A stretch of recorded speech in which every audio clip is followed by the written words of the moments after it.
In our third and final example, we are going to be solving for an angle.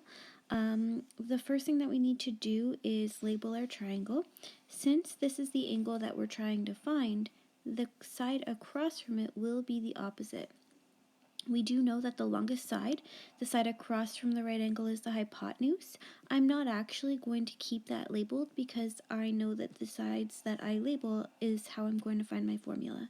That means that this third side is the adjacent. If I'm thinking about my formula, SOHCAHTOA, the formula that I need to use is a formula that involves O and A. So I will be using tan. First thing I need to do is write my formula. Tan of theta equals opposite over adjacent. The next thing that I'm going to do is plug in my information.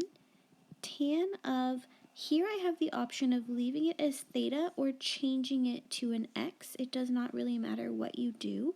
I guess in this example I am going to change it to an x just so that everything makes sense with the diagram.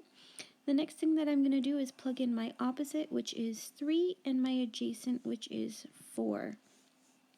When we're trying to find an angle, we need to be using tan inverse or sine inverse or cos inverse, depending on the formula. Now, here's where you need to decide what you need to type in for your calculator. Some of you are going to be hitting 3 divided by 4. Make sure you hit equals and then hit second function tan. Some of you are going to be hitting second function tan and then 3 divided by 4. A few of you may even need to add some brackets, just like you see in this line above, in order to make this work. No matter what you need to type in, you should be getting an answer of 36.87. And when we are trying to solve for an angle, we're always going to round to the nearest degree, so 37 degrees.